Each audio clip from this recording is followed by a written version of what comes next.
वक्फ संशोधन बिल को लेकर सियासत तेज हो गई है। वहीं इससे लेकर यूपी शिया वक्फ बोर्ड के चेयरमैन अली जैदी ने न्यूज इंडिया से खास बातचीत की। इस दौरान उन्होंने क्या कुछ कहा, सुनवाते हैं।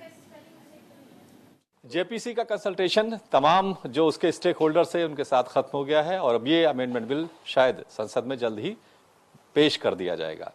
लेकिन इस बीच बहुत सारी खबरें ऐसी आई जो वक्फ बोर्ड के और उसके हक को लेकर के हैं। खास तौर से उत्तर प्रदेश की अगर हम बात करें तो यह खबर ये आई कि 15,000 वक्फ प्रॉपर्टीज में से करीब 11,000 ऐसी वक्फ प्रॉपर्टीज हैं जो सरकार की जमीन पर बनी हुई हैं, यानी वो तो सरकार की जमीन है या नजूल की जमीन है। तो अब वो वक्फ बोर्ड से क्या वो ले ली जाएंगी, इन सारी चीज़ों पर चर्चा करने के लिए हमारे साथ अली जैदी साहब हैं जो शिया वक्फ बोर्ड के चेयरमैन हैं। उनसे बात करते कल की मीटिंग में ये थे। हमें अली जैदी साहब आप ये बताएं कि ये जो खबर है कि इतनी मतलब लगभग 80% प्रॉपर्टीज दोनों बोर्ड्स को मिला करके वो सरकारी ज़मीन की है, नजूल की है, इसमें हकीकत क्या है?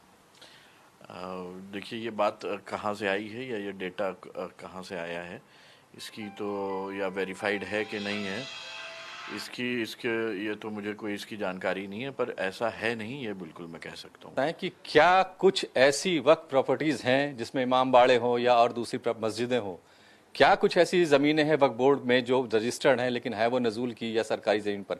क्या इसको लेकर के दोबारा से या स्क्रूटनी करने की ज़रूरत है या बिल्कुल सब कुछ क्लियर है?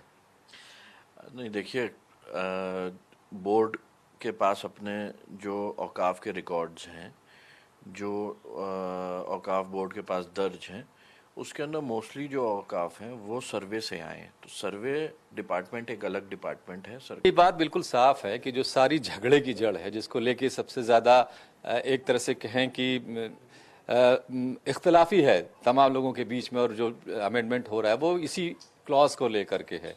इस क्लॉज के हिसाब से दोनों बोर्ड्स को अगर हम मिला लें उत्तर प्रदेश में तो काफ़ी 70-80% के आसपास ये पहुंचता है कि ये वक्फा यूज़र वाली प्रॉपर्टीज़ हैं।